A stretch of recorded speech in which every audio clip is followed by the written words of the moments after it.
السلام علیکم کے اس کے ناول پہ آپ سب کو ویلکم۔ ایک خوبصورت ناول پیش کر رہے ہیں جس کا نام ہے ایک اجالا خوابوں جیسا۔ ناول کی رائٹر ہیں مریم۔ چلیے چلتے ہیں ناول کی جانب۔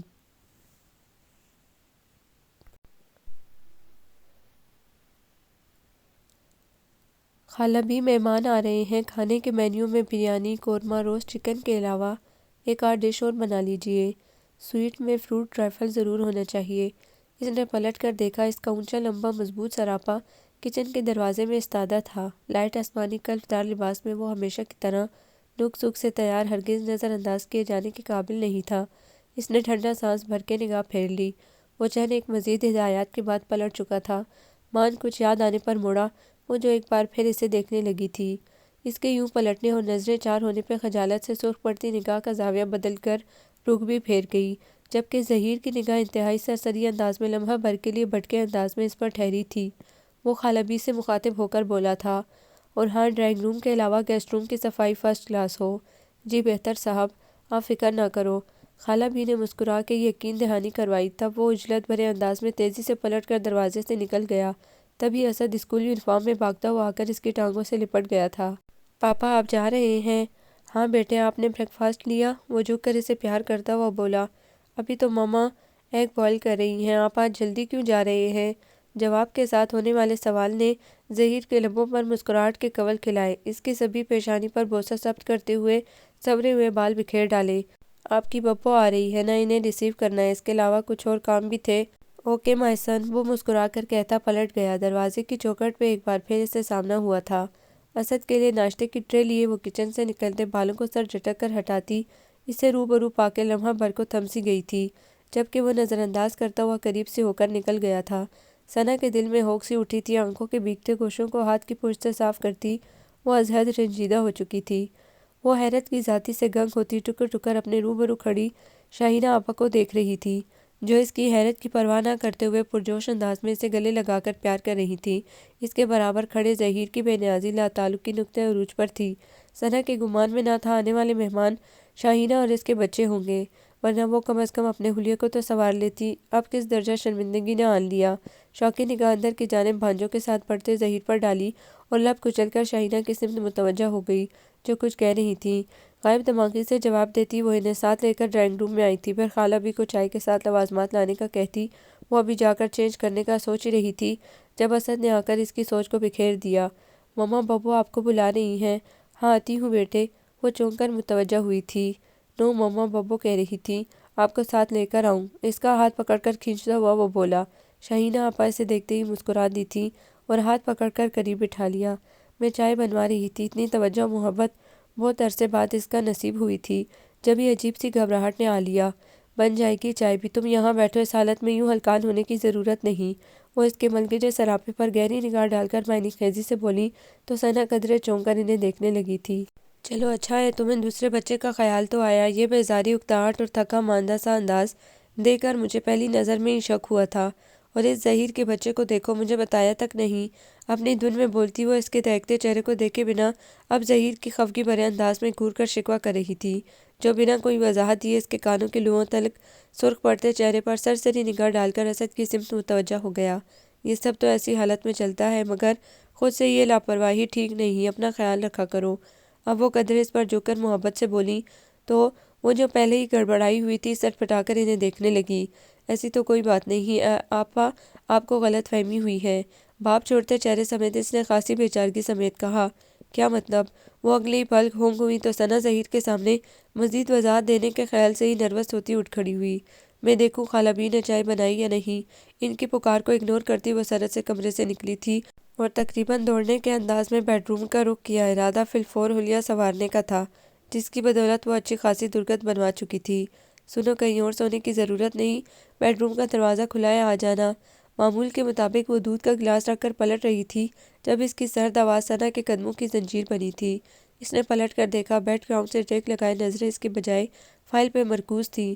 اس عنایت کے پیچھے کوئی وجہ یا مصلحت پیش نظر تھی وہ اچھی طرح جانتی تھی۔ یقیناً وہ نہیں چاہتا تھا کہ ان کے تعلقات کی نوعیت شاہینہ آپا پہ آشکار ہو، ورنہ اس 1.5 سال کے عرصے میں براہ راست اسے مخاطب کرنے کی ضرورت یقیناً اسے اب بھی نہیں تھی۔ اس کا دل اس کی اداسی کے عطا گہرائیوں میں اترنے لگا۔ کچھ کہے بنا وہ یوں ہی چپ چاپ پلٹ آئی تھی۔ کاموں سے فراغت کے بعد اس نے آپا کے برابر بیڈ پہ سوئے بچوں میں سے اسد کو اٹھا کر اپنی باہوں میں بھر لیا۔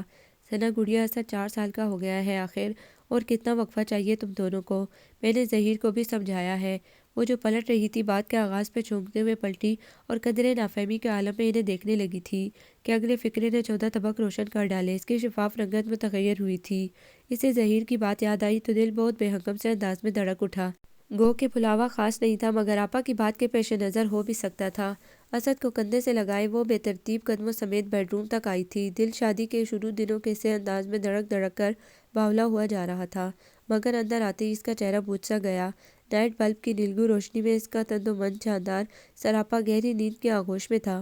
بے ساختہ بھیگتی آنکھوں کو چپک کر آنسو اندر اتارتی وہ اسد کو بیڈ پہ لٹا کر خود صوفے پہ آ گئی۔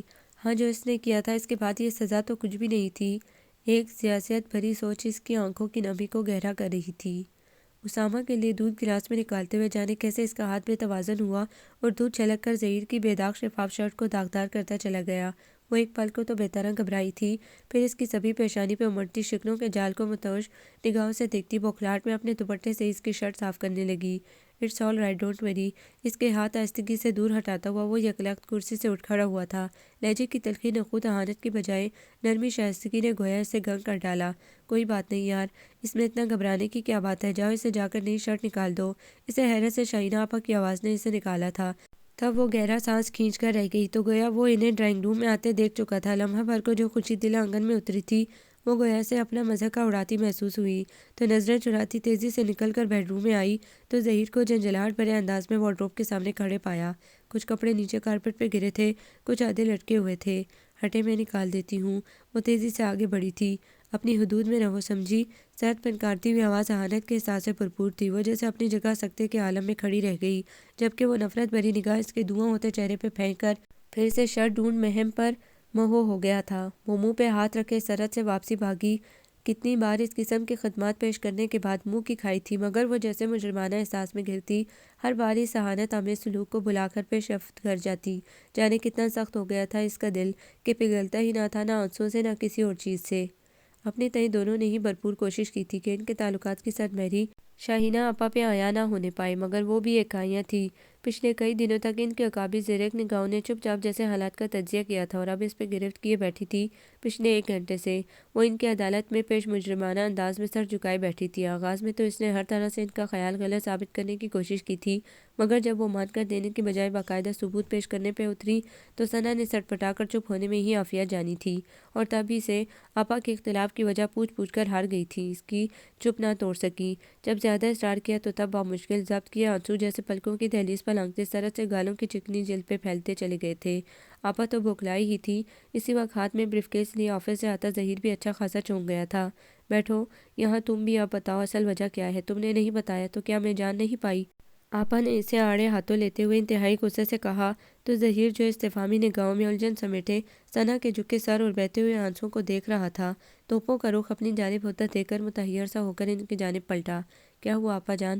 موڈ کچھ زیادہ ہی خراب لگتا ہے، کہیں نین باوج میں جھگڑا تو نہیں ہو گیا؟ مسکرا کر کہتا وہ ماحول کی سنگینی کو کم کرنے کی سعی میں مصروف ہوا تھا، مگر آپا کی تیز نظروں نے اسے اندر ہی اندر پریشان ضرور کر ڈالا تھا۔ تم دونوں ایک دوسرے سے خفا ہو، کوئی بات ہو گئی ہے؟ میں تو ثنا کی اس عدم توجہی پر خود سے لاتعلقی کو کچھ کا کچھ سمجھتی رہی، جبکہ میں وہ تمہارے مس بیہیویئر کی وجہ اپسیٹ ہے۔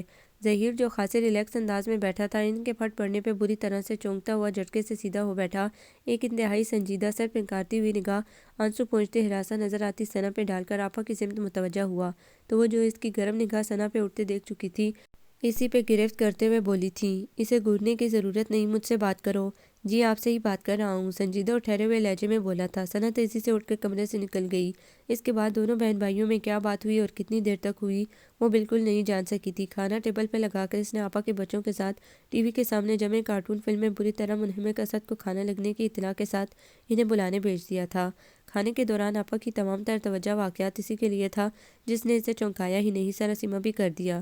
ایک آدھ بار چور نگاہ سمیت ظہیر کی طرف بھی دیکھا جس کا وجیح چہرہ بالکل سپاٹ تھا۔ آپا اور بچوں سے بات کرتے ہوئے جو مسکراہٹ پل دو پل کو ہونٹوں پہ ٹھہر رہی تھی وہ اتنی غیر معمولی نوعیت کی تھی کہ اس کے اندر سرسراتا خوف کچھ مزید گہرا ہو گیا۔ کھانے کے بعد آہستہ اس نے ہر کام دل لگا کر کیا تھا دودھ کا گلاس بھی خود اپنی بجائے آپا کی روشی کے ہاتھ بھجوا دیا، جو یوں ہی واپس آیا تھا۔ اس نے اٹھا کر فریز کر دیا اور خود برتن دھونے لگی۔ اس کے بعد بھی وہ اس کے سونے کا یقین کر لینے کے بعد کمرے میں آئی تھی۔ پھر بیڈ گراؤنڈ سے ٹیک لگائے اسے کسی کتاب کے مطالعے میں مہو دیکھ کر اس کی ریڑھ کی ہڈی میں سرد لہر دوڑی تھی۔ گویا وہ اس کا منتظر تھا۔ خود کو کمپوز کرتی اسد کو لٹا کر جیسے ہی صوفے کی سمت پلٹی، اس کی کلائی آئینی گرفت کے حصار میں جکڑ کر گویا وہ چٹکنے کے قریب ہوئی تھی۔ چھوڑیں پلیز، وہ گویا تڑپ کر بلبلاتے ہوئے بولی۔ چھوڑ بھی دوں گا، بہت شوق ہے نا تمہیں نجات حاصل کرنے کا، وہ خراٹ زدہ لہجے میں کہہ کر جھٹکے سے اسے برابر کھینچ لایا۔ ثنا اس حملے کے لیے قطعی تیار نہ تھی، سنبھلنے بنا ہی اسی کے بازوؤں کے حصار میں گرتی چلی گئی۔ آپا کو کیا بتایا تم نے؟ حقارت زدہ انداز میں اسے جھٹکتے ہوئے وہ بھیجے ہوئے لہجے میں بولا۔ مم، میں نے کچھ نہیں کہا، وہ سنبھل کر فاصلہ بڑھاتی ہوئی نفی میں سر ہلا کر اپنی صفائی میں بولی۔ تو کیا انہیں الہام ہو گیا کہ ہم دونوں کے درمیان کوئی چپکلش ہے؟ وہ دبے لہجے میں پھنکارا تو ثنا نے ایک نظر اسے دیکھ کر بھرپور انداز میں ایک بار پھر نفی کی تھی۔ میں کہہ رہی ہوں نا کہ میں نے ان سے کچھ نہیں کہا، شاید انہیں شک ہو۔ اس کی بات مکمل نہ ہو سکی، ظہیر کا ہاتھ پوری قوت سے گھوم کر اس کے چہرے پر آ پڑا تھا۔ جھوٹ بولتی ہو تم ضرور، بکواس تم نے ہی کی ہے، انہیں سب کچھ بتایا ہے۔ بلا کی خوفناکی چہرے پہ لیے وہ سراپے غیظ و غضب بنا پھنکارا تھا، جبکہ وہ گال پہ ہاتھ رکھے پتھرائی ہوئی نظروں سمیت اسے دیکھتی رہ گئی۔ اسے ابھی تک یقین نہیں آیا تھا کہ وہ اس پہ ہاتھ اٹھا چکا ہے، جبکہ ایسی نوبت تو تب بھی نہ آئی تھی جب اس کے خیال میں وہ غلطی پہ تھی۔ پھر اب ایسا کیا قہر ٹوٹا تھا؟ وہ انو شاکڈ کھڑی تھی۔ ظہیر نے دانت پیستے ہوئے نظر پھیر لی۔ دفعہ ہو جاؤ یہاں سے، مجھے تمہاری صورت تک سے نفرت ہے، سمجھی تم؟ وہ رخ پھیرے غرایا۔ اس سرد پھنکارتی آواز پہ ثنا سناٹوں کی زد میں سے باہر آئی تھی اور ہاتھوں کی پوچھ سے رگڑ کر آنکھوں سے آنسوؤں کی دھند ہٹاتی تیزی سے باہر آ گئی۔ اس کے اندر ایک وحشت انگیز سناٹا تھا جو بڑھتا جا رہا تھا، اور اس سناٹے کی چادر کو چاک کرتی کچھ آوازیں جو ماضی کی حقیقت کے راز فاش کر رہی تھیں۔ سب کچھ اتنا افراتفری میں اور اچانک ہوا تھا کہ وہ اپنے بکھرے حواس بھی سمیٹ نہ پائی تھی۔ خواب سجانا اور کسی کو سوچنا تو بہت دور کی بات تھی، وہ تو چھٹیوں میں چند دن کے قیام کے لیے آپا کے پاس پاکستان آئی تھی۔ کیا خبر تھی یہی ملک اس کی مستقل رہائش بن جائے گا؟ جانے سے پہلے شاپنگ کرنے گئی تھی کہ بوتیک کے مالک ظہیر احسان کو جانے اس میں ایسا کیا بھا گیا کہ گھر کی دہلیز ہی پکڑ لی، پھر اسے اپنے نام کروا کر ہی دم لیا تھا۔ لڑکا ہینسم ہے، جب تم سلیکشن کر رہی تھی کاؤنٹر کے پیچھے مسلسل تمہیں گھورتا رہا تھا۔ اس سے پہلے کہ میں اس کی طبیعت صاف کرتی اس نے خود مجھ سے بات کر لی، فون نمبر، گھر کا ایڈریس۔ میں تو مذاق کی سمجھی، مگر وہ تو اگلے دن اپنی بہن اور ماں کے ساتھ گھر آ پہنچا تو ماننا پڑا بھئی، پہلی نظر کی محبت بھی کوئی چیز ہے زمانے میں، آپا نے ہنستے ہوئے کہا تھا۔ پھر جلدی ہی شادی کا دن بھی آن پہنچا تھا، اس نے صرف اس کی تصویر ہی دیکھی تھی۔ شادی ہوئی اور وہ پیا دیس آ پہنچی۔ شاندار استقبال اور مختلف رسومات کے بعد اسے عجلِ عروسی تک پہنچا دیا گیا تھا۔ بلیک سوٹ میں وہ اپنی تمام تر وجاہتوں سمیت بہت شاندار نظر آ رہا تھا۔ اس کی صورت سے بڑھ کر ثنا کو اس کی عادات کی نفاست اور سوچ کی پاکیزگی نے متاثر کیا۔ ان سب سے بھی بڑھ کے ایک چیز تھی، وہ تھی اس شخص کی محبت جو ہر گزرتے دن کے ساتھ اس کے لیے بڑھتی جا رہی تھی۔ اس کی ساری فیملی یورپ میں تھی، وہی یہاں تھا۔ اسے بیرون ممالک کا طرز زندگی پسند نہیں تھا۔ شادی کے بعد وہ لوگ ہنی مون کے لیے شمالی علاقہ جات کی طرف نکل گئے۔ ان کی واپسی کے چند دنوں بعد ہی ظہیر کے پیرنٹس اور آپا شاہینہ واپس چلے گئے تھے۔ زندگی اپنی ڈب پہ آ گئی۔ وقت اس کی محبت کے سنگ بہت سہانا ہو چکا تھا۔ 1 سال بعد جب اسد اس کی گود میں آیا تو جیسے زندگی مکمل ہو گئی۔ اسد کے بعد ظہیر کی محبت مزید گہری ہو چکی تھی۔ اسے اچھی طرح یاد تھا اس روز ان کی شادی کی 3ری سالگرہ تھی۔ ظہیر بوتیک جانے سے قبل اسے اچھی طرح یاد دہانی کروا گیا تھا کہ اسے بالکل تیار رہنا ہے۔ بھولی تو وہ بھی نہیں تھی۔ کال بیل کی آواز پہ وہ جو تقریباً تیار ہو چکی تھی، ساڑی کا پلو شانے پہ ڈالتی دونوں ہاتھوں سے سلکی بالوں کو سمیٹ کر کیچر میں جگڑتے ہوئے دروازے تک آ گئی تھی۔ چونکہ کوئی گمان ظہیر کا تھا، سو بنا پوچھے ہی دروازہ کھول دیا۔ مسٹرڈ جسٹ جینز پہ سلیو لیس لائن براؤن اسٹائلش شرٹ میں وہ اسمارٹ سا لڑکا ایک پل کو محض اس کی گھبراہٹ کا باعث بنا تھا۔ ہیلو ینگ پریٹی بھابھی، اپنی چوڑی شفاف ہتھیلی مسافے کے لیے آگے بڑھاتے وہ حشاش بشاش کھنک دار لہجے میں بولا تو ثنا بے ساختہ 2 قدم پیچھے ہٹی، بغور اس کا جائزہ لینے پہ مجبور ہو گئی تھی۔ یونانی دیوتاؤں سے نقوش سے سجا سرخ سفید مغرور چہرہ، جدید اسٹائل کا ہیئر کٹ اور فریش شیو کی نیلاہٹ اس کی خوبصورتی کو مزید 4 چاند لگا رہی تھی۔ ارے کیسے دیکھ رہی ہیں بھابھی، کیا واقعی نہیں پہچانا؟ I am Shuja from London. اس کے انداز سے چونکتا ہوا وہ ہنس کر تعارف کرواتا ہوا بولا تو ثنا خجل سی ہو کر دروازے سے ہٹ گئی تھی۔ آئیے please, thanks for this owner. پہلے کیا واقعی نہیں پہچانا تھا؟ وہ آہستگی سے ہنستا ہوا بولا تو ثنا ایک بار پھر خجالت سے سرخ پڑی تھی۔ اب وہ اسے کیا بتاتی کہ پہچان تو وہ اس سے پہلی نگاہ میں گئی تھی، بس اچانک خواب نگر کے باسی کو روبرو پا کے یقین نہ کر پا رہی تھی۔ آیا وہ واقعی وہی ہے؟ بھائی جان کہاں ہیں؟ وہ چلتا ہوا اچانک تھم کر بولا تو وہ جو اپنے دھیان میں گم پیچھے چلی آ رہی تھی بے ساختہ اس سے ٹکرا گئی۔ ارے ارے سنبھل کے بھابھی، وہ اسے شانوں سے تھام کر بولا، جبکہ ثنا کے پورے وجود میں اس کے لمس نے جیسے شرارے بھر دیے تھے۔ اس کے ہاتھ جھٹکتی تیزی سے فاصلہ بڑھا گئی۔ سوری، وہ اس کے بے تحاشا سرخ چہرے پر گہری نگاہ ڈالتا ہوا بولا تو ثنا سر جھٹک کر تیزی سے اندر چلی گئی۔ ظہیر کو بھائی کی آمد بہت بھائی تھی۔ وہ پہلے سے زیادہ خوشی اور کھلا کھلا دکھائی دینے لگا تھا۔ اس رات انہوں نے اپنی اینیورسری تو بھلا کر شجاع کی آؤبھگت کی تھی اور اس سے باتوں میں وقت گزرنے کا جیسے احساس ہی نہ رہا تھا۔ رات 2 بجے جب وہ اپنے بیڈ روم میں آیا تو ثنا بیڈ گراؤنڈ سے ٹیک لگائے اسد کو تھپک رہی تھی۔ لبوں پہ ایک دلکش مسکان تھی جس نے اس کے پورے چہرے کو لپیٹ میں لے کر حسین تر بنا دیا تھا۔ وہ نگاہ نہ چرا سکا، چلتا ہوا قریب آ گیا۔ I am sorry for that Sana, I am sure کہ تم نے مائنڈ کیا ہوگا۔ اس کے پاس بیٹھتے ہوئے وہ قدرے پشیمانی سے بولا، تب وہ اپنے خیالات سے چونکتے ہوئے اسے دیکھنے لگی تھی۔ Sorry for what? ہم نے آج اپنا programme, oh come on Zaheer, don't mind, مسکرا کر کہتی وہ ظہیر کو ایک پل کو متحیر کرنے کے بعد ریلیکس کر گئی۔ اس نے یہ نہیں سوچا تھا اپنی ذات کو ہر شے سے زیادہ اہمیت دینے والی ثنا نے اس اہم اور خاص دن پہ کیوں کر اس قسم کی فیاضی کا مظاہرہ کیا۔ اگر شک کرنا اس کی فطرت میں شامل ہوتا تو شاید وہ اسی پل ٹھٹک جاتا، غور کرتا ایسا کیوں ہوا، تو شاید نوبت وہاں تک نہ پہنچتی جہاں پہنچی تھی۔ پھر ہر گزرتا دن ثنا کے مزاج میں تبدیلی لاتا چلا گیا۔ شوق و چنچل تو وہ پہلے بھی تھی، مگر ان دنوں تو گویا اس کی ہنسی کی جلترنگ سے در و دیوار گنگناتے تھے۔ شجاع شوخ مزاج، لاابالی اور کھلنڈرا نوجوان ہونے کے ساتھ ساتھ بلا کا بے تکلف اور بزدل سنج بھی تھا۔ ثنا کے ساتھ اس کی فرینکنیس ہر گزرتے دن کے ساتھ بڑھ رہی تھی۔ شجاع آیا تو چند دن کے قیام کے لیے تھا، مگر پھر اس نے ظہیر کے ساتھ بوتیک جانا شروع کر دیا۔ تم کب واپس جا رہے ہو؟ اس روز صبح ناشتے کی ٹیبل پہ ظہیر نے اسے پوچھا تھا۔ نہیں، اب نہیں جا رہا، میرا دل یہاں لگ گیا ہے۔ ثنا کے ہاتھ سے مکھن لگا سلائس لے کر بڑا سا نوالا توڑتے ہوئے اس نے مخصوص قسم کے لاپرواہ انداز میں جواب دیا تھا۔ ظہیر نے ایک نگاہ ثنا کے مسکراتے حسین دلکش چہرے پہ ڈالی اور نگاہ پھیر لی۔ اب اس نے ایک خاموش سمجھوتہ کر لیا تھا۔ اب ثنا کی تمام تر توجہ کا مرکز شجاع ہی ہوا کرتا تھا۔ وہ سامنے ہوتے ہوئے بھی گویا سامنے نہیں ہوا کرتا تھا۔ دل لگنے کی وجہ بھی بتا دو تاکہ ہم اسے تھرو پراپر طریقے سے گھر لے آئیں۔ اپنے لیے خود چائے کپ میں نکال کر سپ لیتے ہوئے ایک بار پھر ثنا کو دیکھا جس کے چہرے پہ ایک تاریک سا سایہ لہرا کر معدوم ہوا تھا۔ ارے ابھی ایسی بات نہیں ہوئی بھائی، بس ہمارا دل تو اپنے کامریڈ سے لگا ہے۔ اس نے پیار بھری نگاہ سے ثنا کی گود میں سوئے اسد پر ڈالی اور زور سے ہنس پڑا۔ ظہیر نے بغور بھائی کے خوبصورت اور وجیح چہرے کو دیکھا تھا۔ اس میں ایسا کوئی غیر معمولی تاثر نہیں تھا جو اسے چونکاتا۔ اسے اپنے شبے پہ، اپنے انداز کے مشکوک پن پہ تعصب ہوا۔ ثنا بھی بالکل نارمل تھی۔ وہ سر جھٹکتا ہوا اٹھ گیا تو مجھے محض غلط فہمی ہوتی ہے، ورنہ میرا بھائی ایسا نہیں۔ اور ثنا، وہ تو مجھ سے بہت محبت کرتی ہے۔ بیڈ روم میں آ کر بریف کیس اٹھاتے ہوئے اس نے خود کو بے حد ریلیکس محسوس کیا، ورنہ رات جب وہ ثنا کے انتظار میں جاگتا ہوا بیزار ہو چکا تھا تب ثنا نے 12 بجنے کے بعد کمرے میں قدم رکھا تھا۔ اوہ تھینکس فار دس آنر میم، کہ آپ کو یاد تو آیا کہ آپ کا شوہر نامدار بھی آپ کا منتظر ہو سکتا ہے۔ اس کی نازک کلائی ہاتھ میں لیتے ہوئے وہ بہت فریش موڈ میں بولا تھا۔ کچھ دیر قبل کی بے قراری اسے دیکھتے ہی غائب ہو چکی تھی۔ کوئی ضرورت نہیں ہے مکھن لگانے کی، اور سوری فار دیٹ کہ اس وقت میں بہت تھکی ہوئی ہوں۔ آپ کا دل بہلانے کی بجائے صرف سونا چاہتی ہوں۔ اپنا ہاتھ جھٹکے سے چھڑاتی وہ اتنی بیزاری اور رکھائی سے بولی تھی کہ ظہیر کے توہین سے سرخ چہرے پہ نگاہ ڈالے بغیر، اس کے احساسات کا خیال کیے بغیر کمبل میں چہرہ چھپا گئی۔ جبکہ ظہیر کتنی دیر تک گمسم رہا تھا، ثنا کے رویے کی اس تبدیلی کو وہ کئی دنوں سے محسوس کر رہا تھا۔ شجاع پہ وہ شک کر ہی نہیں سکتا تھا، مگر ثنا کی اس پہ حد سے بڑھتی ہوئی توجہ اسے چونکا گئی تھی۔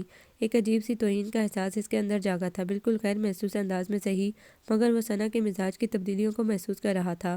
اب وہ اسے لاتعلقی اور بے نیازی برتتی تھی، نہ اب وہ اسے آفس کے لیے تیار ہونے میں مدد دیتی تھی، نہ اسے چھوڑنے پورٹیکو تک جاتی۔ وہ کیا کھاتا ہے، کیا پہنتا ہے، کیا کرتا ہے، اسے پرواہ نہیں رہی تھی۔ وہ شک نہیں کرتا تھا، مگر اب یہ سب کچھ محسوس کر رہا تھا۔ پھر اس وقت ثنا نے جس انداز میں اسے جھٹکا تھا، جس طرح اس کی توہین کی تھی، اس کے دل و دماغ میں انگارے چٹکنے لگے تھے۔ لب بھینجے، پھر جیسے کچھ سوچ کر ہاتھ بڑھا کر اس کے چہرے سے کمبل ہٹا دیا۔ نائٹ بلب کی نیلگوں روشنی میں بھی اس کے چہرے کے غصیلے تاثرات کو عیاں کر رہی تھی۔ اب کیا ہے؟ اس کا انداز بے حد عجیب تھا۔ میرا خیال ہے موڈ اس لیے زیادہ خراب ہے کہ تم بہت تھک چکی ہو یار، میں نے کہا بھی ہے نا اتنے کام کیا کرو۔ وہ بدمزگی نہیں چاہتا تھا، جب ہی نرمی سے کہا تھا تو پھر یہ کہ میں تمہارے لیے کل وقتی ملازمہ کا انتظام کر دیتا ہوں، مگر مجھے اپنی ڈیئر وائف فریش ہی نہیں، خوش اخلاق اور رومانٹک موڈ کے ساتھ چاہیے، اوکے؟ پیار بھرا لہجہ ہر قسم کی ناراضگی سے پاک تھا۔ ثنا نے ایک نگاہ اسے دیکھا تھا اور محض سر ہلا دیا تھا۔ ظہیر نے گھر کے لیے کل وقتی ملازمہ کا انتظام بھی کر دیا، مگر ثنا کے موڈ میں ذرا بھی فرق نہ تھا۔ وہ ابھی بھی ویسی ہی تھی، بیزار بدلحاظ اور اکتائی ہوئی۔ اگر وہ روٹھی ہوتی تو ظہیر اسے منا لیتا، پھر ایسا ہوتا بھی تب اگر وہ شجاع کے لیے ابھی ویسی ہوتی۔ اس کے لیے تو وہ یکسر مختلف تھی۔ شجاع کے گھر میں آتے ہی وہ کوئل کی طرح کوکتی تھی۔ اس کی آنکھوں کی چمک، ہونٹوں کی مسکان اور کھنکتا ہوا لہجہ اس کی خوبصورتی کو چار چاند لگا دیتا۔ آ جائیے بھائی جان، کھانا لگ گیا ہے۔ گرما گرم چکن بریانی اور قورمہ، ساتھ میں سلاد بھی ہے اور فروٹ رائفل بھی۔ شجاع چیخ چیخ کر اسے پکار رہا تھا۔ اوہ ریلی شکر ہے بیگم صاحبہ کو ہمارا خیال تو آیا۔ ہاتھ دھو کر ٹاول سے صاف کرتا ہوا چاولوں کی ڈش ٹیبل پہ رکھتی ہوئی ثنا کو دیکھ کر مسکرایا۔ آپ کی پسند جناب، یہ تو خالصتاً ہمارے لیے ہے۔ میں نے کہا تھا ثنا سے نہیں یقین تو پوچھ لیں، شجاع نے شوق سے لہجے میں جتا کر کہا تو ظہیر کے لبوں کی مسکان پل بھر میں غائب ہوئی تھی۔ پچھلے 2-3 دنوں سے وہ بھی ثنا سے اسی مینیو کا کہتا رہا تھا اور ثنا ہر بار مصروفیت کا بہانہ کر کے ٹال رہی تھی۔ آپ شروع کریں نا بھائی، ورنہ سب کچھ میں اور ثنا ہی چٹ کر جائیں گے۔ وہ اپنی پلیٹ میں چاول نکالتے ہوئے اس کی گہری چپ کو توڑ گیا۔ تم ثنا کو بھابھی کیوں نہیں کہتے؟ ظہیر نے اپنی ناگواری چھپا کر نارمل لہجے میں گویا جتایا تھا۔ میں تو بھابھی ہی کہتا تھا۔ آپ کی بیگم کو اعتراض ہوا تھا بقول ان کے میں ان سے بڑا ہوں اور مجھے ان کا نام لینا چاہیے۔ مزے سے وجہ بتا کر وہ گویا بری جمع ہوتا قدر شوخی سے بولا تھا۔ ویسے بھائی سچ مجھ بتائیں، ثنا جتنی ینگ اور کم عمر نظر آتی ہے سچ مجھ اتنی ہی ہے یا پھر؟ فکرہ ادھورا چھوڑ کر وہ شوق نگاہوں سے ثنا کو دیکھنے لگا۔ ظہیر نے خاموش نگاہ لاتعلق انداز میں بیٹھی ثنا پہ ڈالی اور کرسی دھکیل کر کھڑا ہو گیا۔ کھانے سے اس کا دل ایک دم اچاٹ ہوا تھا۔ شجاع اسے پکارتا رہ گیا مگر وہ اگنور کیا اپنے کمرے میں چلا آیا۔ آخر اس میں حرج کیا ہے؟ ثنا کے کمرے میں آنے کے بعد اس کے اعتراض پہ ثنا ہتے سے اکھڑ گئی تھی۔ ہے اعتراض، مجھے پسند نہیں، اور جو مجھے پسند نہیں وہ تمہیں نہیں کرنا، سمجھی؟ اس کا لہجہ دو ٹوک اور قطعیت لیے تھا۔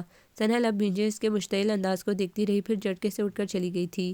کتنے دن اس نے منہ پھلائے رکھا۔ ظہیر نے 1-2 بار پیش رفت کی بھی مگر اس کی برہمی کو دیکھتے ہوئے چپ سادھ لی۔ اگلا جھٹکا اسے اس روز لگا تھا جب اس نے ثنا کو اس جگمگاتی ہوئی گرین ساڑی میں دیکھا۔ ہو گئے نا مبہوت، مجھے یقین تھا یہی حشر ہونے والا ہے آپ کا، اسی لیے تو میں یہ ساڑی لایا تھا ثنا کے لیے، اس پہ یہ کلر سوٹ کرتا ہے۔ آئی نو۔ ثنا کو فل تیاری کے ساتھ دیکھ کر وہ واقعی ٹھٹکا تھا مگر اس کے لیے نہیں، وجہ تو کچھ اور تھی۔ اس کی ناراضگی دور کرنے کو ہی تو وہ اس روز اپنی بوتیک کا سب سے مہنگا اور اسٹائلش ڈارک گرین سوٹ لایا تھا جس کی شرٹ پہ سلور سٹون اور انتہائی نفیس ستاروں کا جال تھا۔ دوپٹے کے پہلوؤں پہ بھی وہی کام جلملا رہا تھا۔ تب ثنا نے کس قدر نخوت سے کہہ ڈالا تھا، سوری یہ کلر مجھے پسند نہیں، اور اب اس نے شجاع کی پسند پہ ہی یہ کلر پہن لیا تھا اور کس قدر جچ رہی تھی۔ بلا شبہ شادی کے بعد اور بچے کی پیدائش کے بعد وہ اور بھی زیادہ حسین ہو گئی تھی، اس قدر کہ اس پہ نگاہ نہیں ٹھہرتی تھی۔ اب نظر لگائیں گے بھائی، بس بھی کریں۔ شجاع کی لطیف سی شرارت بھری ہنسی سے سنبھلنے پہ مجبور کر گئی۔ کچھ کہے بنا وہ آگے بڑھا تھا اور صوفے پہ پڑا ریموٹ کنٹرول اٹھا کر یوں ہی ٹی وی آن کر دیا۔ اس کا ذہن تناؤ کا شکار تھا، وہ بے حد ڈسٹرب ہو چکا تھا۔ شجاع کی چہکاریں، ثنا کی ہنسی کی آواز اس کی ذہنی کرب کو مزید بڑھاوا دے رہی تھی۔ وہ ریموٹ پھینکتا ہوا اٹھا اور تیز قدموں سے چلتا بیڈ روم میں آ گیا۔ اس مصروف زندگی میں پہلی بار اس نے سگریٹ نوشی کی تھی۔ دیکھا، میں نے کہا تھا تم شادی کے 4-6 سال بعد بھی موٹی نہیں ہوگی۔ ظہیر کی محبت تمہیں ہمیشہ جوان اور خوبصورت رکھے گی۔ دراصل میرا بھائی ہے ہی اتنا ڈیسنٹ کہ تمہیں بہت سینک کر بہت پیار سے رکھے گا۔ آپا فون پہ اس سے مخاطب تھی اور وہ بس مسکرائی گئی۔ میرا بھائی اچھا ہے، بلکہ بہت اچھا، شجاع البتہ بگڑا ہوا ہے۔ ویسے میں سوچ رہی ہوں اب اس کی شادی کر دیں۔ اس نے بے خیالی میں ہنکارا بھرا اور مزید چند ادھر ادھر کی باتوں کے بعد فون بند کر دیا۔ کس کا تھا؟ شجاع نے، جو اسی وقت آیا تھا۔ شاہینہ آپا کا۔ کیا کہہ رہی تھی وہ؟ جیسے یوں ہی بات کرنے کی غرض سے پوچھ گیا۔ تمہاری شادی کی بات کر رہی تھی کہ اب ہو جانی چاہیے۔ اس کے چہرے کو بغور دیکھتی وہ گویا اس کے تاثرات نوٹ کرنے کی کوشش میں مصروف تھی۔ او گڈ آئیڈیا، شکر ہے انہوں نے سوچا تو، ورنہ میں خود بات کرتا۔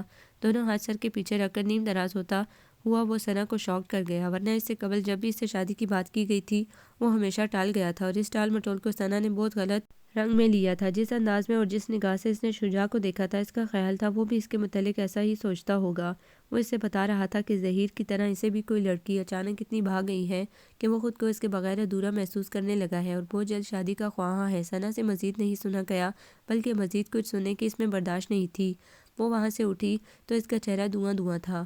اگلے 2-3 دن وہ بہت بری طرح سے ڈسٹرب رہی۔ وہ بہت ڈسہارٹ ہوئی تھی۔ ایک شادی شدہ عورت ہوتے ہوئے بھی وہ کسی غیر مرد کی محبت میں مبتلا ہو گئی تھی۔ یہ بات اسے زیب دیتی تھی یا نہیں، اس پہ اس نے غور ہی نہیں کیا تھا، اور وہ مرد بھی کوئی اور نہیں، اس کے شوہر کا بھائی تھا۔ خود کو کاموں میں الجھا کر وہ اپنے دکھ کو کم کرنے اور خود کو کمپوز کرنے کی کوشش کرتی رہی تھی۔ ان دنوں ظہیر بوتیک پہ بے حد مصروف رہنے لگا تھا۔ لیٹ نائٹ گھر آتا تھا، آج بھی کال بیل کی آواز پہ وہ سستی سے دروازہ کھولنے کو اٹھی تھی۔ اسد سو چکا تھا اور خالہ بھی یقیناً اپنے کمرے میں جا چکی تھی۔ اس کا خیال تھا ظہیر ہوگا، مگر دروازے کے باہر شجاع کو دیکھ کر وہ لمحے بھر کو چپ ہی ہو گئی کہ جب سے اس نے کسی انجان لڑکی کے متعلق اپنی شدتوں سے اسے آگاہ کیا تھا وہ اندر سے کچھ بجھ سی گئی تھی۔ جب ہی دروازہ یوں ہی کھلا چھوڑ کر واپس پلٹ گئی۔ ثنا مجھے ایک گلاس پانی دو پلیز، سر میں بہت درد ہے۔ لاؤنج میں صوفے پہ گرتا ہوا وہ اسے پکار کر بولا تھا۔ ثنا نے پلٹ کر دیکھا، بلیک چوز جینس میں موو کلر کی شرٹ پہنے اس کا انتہائی ڈیشنگ سراپا نگاہوں کو بے حد بھلا محسوس ہو رہا تھا۔ تھینکس، وہ پانی لے کر واپس آئی اور چپ چاپ گلاس آگے کر دیا۔ شجاع نے گلاس لیتے ہوئے بغور اسے دیکھا تھا۔ ثنا ٹھٹک سی گئی اس گہری اندر تک اترتی ہوئی نگاہ پہ۔ سنو، وہ جیسے ہی پلٹی اس کی بھاری آواز پہ بے ساختہ رکی، گلاس واپس کرتے ہوئے اس نے ثنا کا ہاتھ اپنی گرفت میں جکڑا تھا۔ یہاں بیٹھو، میرے پاس کچھ بات کرو، کہنے کے ساتھ ہی اس نے زبردستی گھسیٹ کر اسے اپنے پہلو میں گرا لیا۔ تم نے ڈرنک کی ہے شجاع؟ وہ جو جرأت کے اس مظاہرے پہ آواز باختہ ہوئی تھی اس کے منہ سے اٹھتے تیز بو کے بھبکے سے سراسیمگی کی انتہاؤں کو چھونے لگی۔ تمہارے بال اتنے خوبصورت ہیں، انہیں باندھا نہ کرو۔ اس نے جیسے سنا ہی نہیں تھا، ہاتھ بڑھا کر اس کے بالوں میں جکڑا کیچر نکال کر دور اچھال دیا۔ ثنا کے لچکدار ریشمی بال پل بھر میں اس کے شانوں اور گردن کے گرد بکھر کے جھولنے لگے۔ شجاع، یہ کیا کر رہے ہو؟ وہ پہلے ہی گھبراہٹ کا شکار تھی، اس سے اپنا آپ چھڑاتی سخت روحان سی ہو گئی۔ تمہارے ہاتھ کتنے حسین ہیں، تمہاری آنکھیں بہت قاتل ہیں، آج ان میں ڈوب مرنے۔ شجاع چپ ہو جاؤ پلیز، وہ بلک اٹھی تھی۔ مزاحمت کی کوشش میں ہار کر وہ مکمل طور پہ نشے میں دھت تھا۔ کیوں چپ ہو جاؤں؟ کیا تم مجھے پسند نہیں کرتی؟ میری وجہ سے تم بھائی کو اگنور کر رہی ہو؟ میرے آگے پیچھے پھرنے کا اور کیا مقصد تھا تمہارا؟ وہ اس کے نرم و نازک سراپے کو بازوؤں کے تنگ گھیرے میں لیتے مجنونانہ انداز میں چیخا، اس قدر وحشت سے کہ ثنا کو اپنی سماعتیں بیکار ہوتی محسوس ہوئیں۔ وہ دانستہ اس کے ساتھ یہ سب کر رہا تھا اور جو کرنے جا رہا تھا وہ اتنا غلط تھا کہ ثنا کو اپنی روح حلق میں اٹکتی ہوئی محسوس ہوئی تھی۔ چھوڑ دو ورنہ کیا کرو گی تم، کیا کر سکتی ہو؟ وہ ہنوز اسی مجنونانہ انداز میں چیخا تھا۔ ثنا غم و غصے اور شدید قسم کے رنج سے جیسے پاگل ہوتی جا رہی تھی۔ آخری حربے کے طور پہ اس نے جھک کر اس کے بازو میں دانت گاڑے تھے۔ وہ جیسے اس سے اس حملے کی توقع نہیں کر رہا تھا، بلبلا کر رہ گیا۔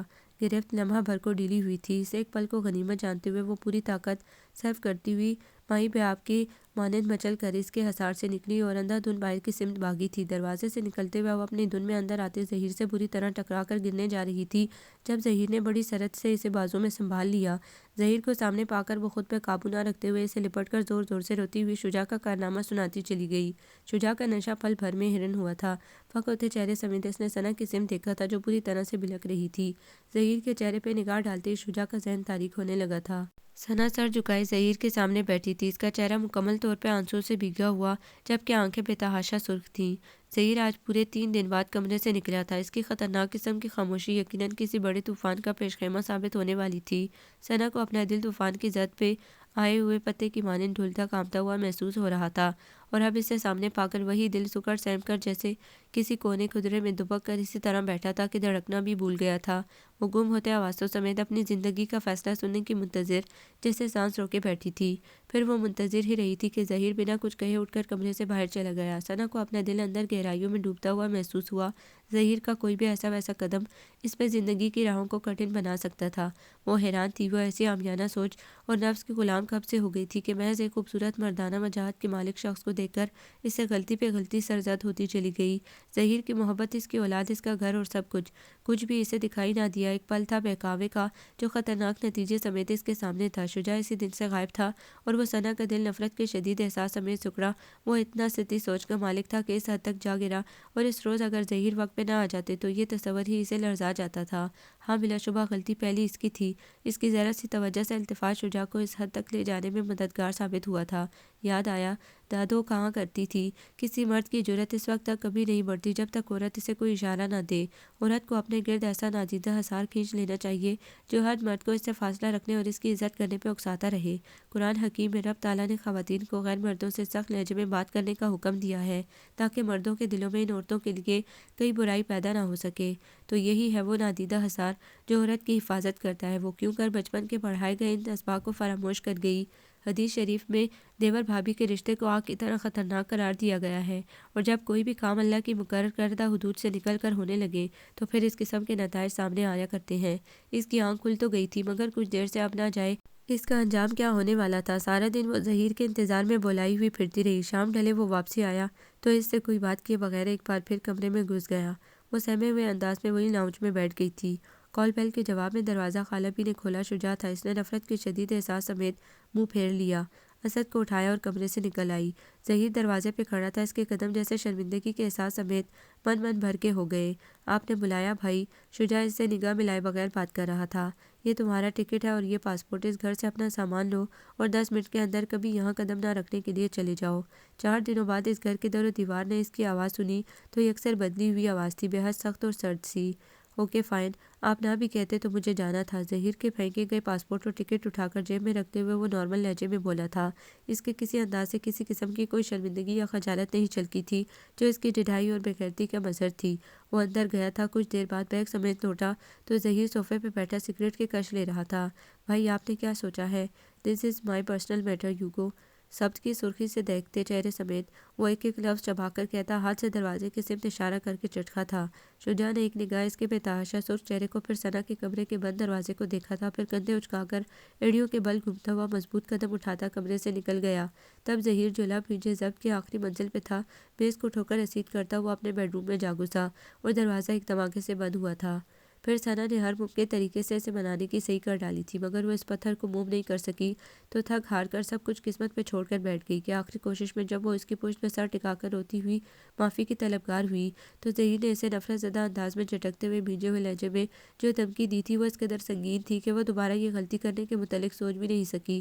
اسے آج بھی یاد تھا، اس نے ہونٹ سکیڑ کر نفرت سے کہا تھا، تم جیسی عورت کو اگر میں برداشت کر رہا ہوں تو صرف اس لیے کہ غلطی سے یا بدقسمتی سے تم میرے بیٹے کی ماں بن چکی ہو، ورنہ جتنی نفرت مجھے تم سے ہے پہلی فرصت میں تم پہ 2 حرف بھیج کر یہاں سے دفن کرتا۔ مما آپ رو رہی ہیں؟ اسد کی ننھی منھی آواز پر وہ گھبرا کر آنسو صاف کرنے لگی۔ مما کیوں رو رہی ہیں؟ اب وہ اس کے سامنے کھڑا اس کے آنسو پوچھ رہا تھا، جانے کب وہ نیند سے اٹھ کر اس کے پیچھے تلاش کرتا ہوا یہاں آیا تھا۔ وہ ماضی کے گرداب سے نکلتی اس کی سمت متوجہ ہو گئی۔ کیا ہوا مما؟ پاپا نے ڈانٹا ہے؟ ثنا کے لبوں پہ زخمی مسکراہٹ بکھر گئی۔ نہیں بیٹے کچھ نہیں، سر جھکا کر نفی کرتے ہوئے اس کے اندر دکھ کرلانے لگے تھے۔ کاش وہ لمحے، وہ بغاوت کے لمحے، وہ بہک جانے کی رت اس کے اندر سے کبھی نہ اٹھتی تو آج زندگی کس درجہ حسین ہوتی۔ مما اندر چلے نا، یہاں کیسے سوئیں گے؟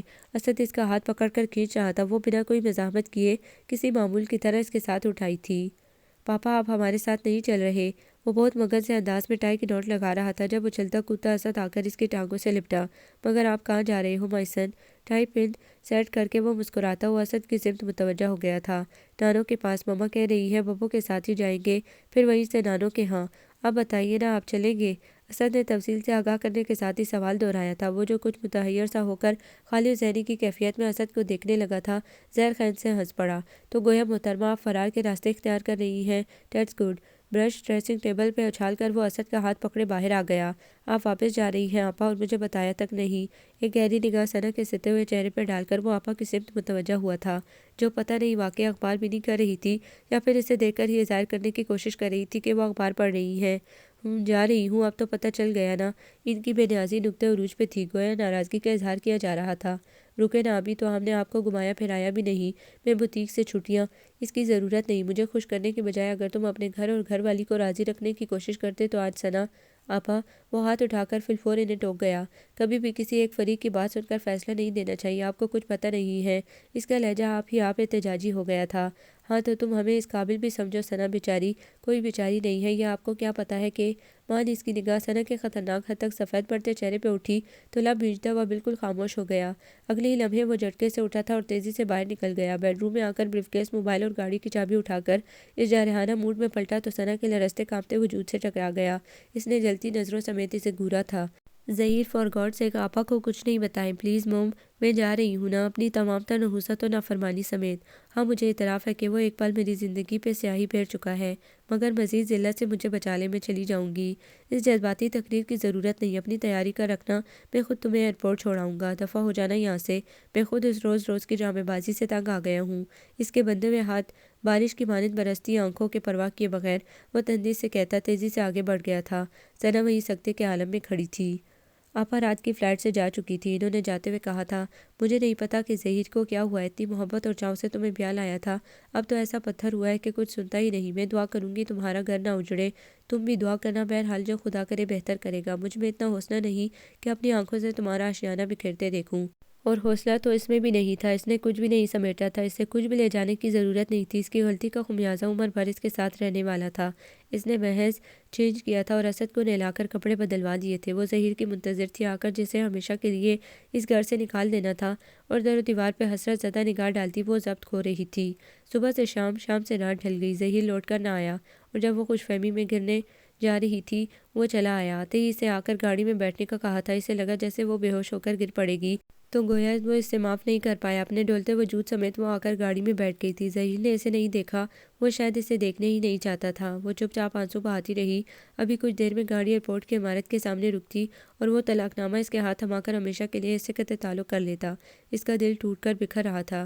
اس سے دائمی جدائی کا احساس اس کی آنکھوں سے زندگی کھینچ رہا تھا۔ اس نے زندگی میں پہلی بار پوری شدتوں سمیت اس سفر کے کبھی نہ ختم ہونے کی دعا کی، مگر اس کی یہ دعا بھی باقی تمام دعاؤں کی طرح آسمان پہ پہنچنے میں ناکام رہی۔ گاڑی رک چکی تھی، وہ اسے باہر آنے کا کہہ رہا تھا اور پھر سب کچھ ختم ہو جاتا۔ اس کا جی چاہا وہ مر جائے۔ کیا وہ ظہیر کے بغیر خوش رہ پائے گی؟ ظہیر کو شاید زیادہ ہی جلدی تھی، جبھی تو اس کی طرف کا دروازہ کھول کر اسے باہر نکال دیا تھا۔ یقیناً وہ اس سے جلد از جلد نجات چاہ رہا تھا۔ اس کی آنکھوں میں آنسوؤں کی اتنی دھند تھی کہ وہ کچھ دیکھ نہ سکی۔ سب کچھ انا اور نفرت ہی نہیں ہوتی، بلکہ نفرت اور انا جہاں ہو وہاں خوف خدا اور محبت نہیں ہوتی، درگزر معاف کرنے کی خوبی بھی وہاں نہیں رہتی۔ مجھے بہت غصہ تھا، نفرت تھی تم سے، مگر پھر میرے خدا نے مجھے ایک راستہ دکھایا، معافی کا راستہ، اللہ ظرفی کا راستہ، جس پہ چل کر میں اپنے آپ کو، اپنے گھر اور بچے کو بچا سکتا تھا، اپنے رب کو راضی کر سکتا تھا، کیونکہ اسے معاف کرنے والے پسند ہیں۔ گو کہ یہ بہت ہمت، حوصلے اور ضبط کا کام تھا، مگر جب چاہے تو ہر منزل آسان ہو جاتی ہے۔ میں نے بھی تمہیں معاف کیا ہے، اسی رب کی وجہ سے جو چاہے تو دلوں میں وسعت ڈال دے۔ آؤ تم ایئرپورٹ نہیں اپنے گھر پہنچی ہو، یعنی اپنی صحیح منزل پہ۔ اس کا ہاتھ پکڑے جھک کر سرگوشی کرتا ہوا وہ اسے صبح سے یکسر مختلف روپ میں نظر آیا۔ اس پہ غیر یقین اور تحیر نے غلبہ پایا تھا۔ وہ اس کے بازوؤں سے لگ کر سسک اٹھی تھی۔ ظہیر کا ہاتھ جو اس کی کمر کے گرد حائل تھا، اس کے سر پہ تسلی کے انداز میں آن ٹھہرا۔ طوفان کی زد پہ ہچکولے کھاتی ہوئی ناؤ کو بالآخر کنارہ مل گیا تھا، اور کنارے لگانے والی جو پاک ذات تھی، ابھی اس سے اس کے حضور شکرانہ ادا کرنا تھا، اور ساتھ ہی عمر بھر کے لیے ہدایت کی دعا بھی، جو اس نے ابھی تک نہ مانگی تھی۔ حالانکہ ہمیں اپنی بھلائی کے ساتھ ساتھ یہ دعا بھی اپنی دعاؤں میں شامل کرنا چاہیے، جس کا احساس ابھی ہمیں نہیں ہے۔ ضروری ہے کہ ہم ٹھوکر کھا کر سنبھلیں۔ ہمیں تجربے نہیں، مشاہدے سے ہی سیکھنا ہے کہ اس میں ہی ہماری بقا ہے۔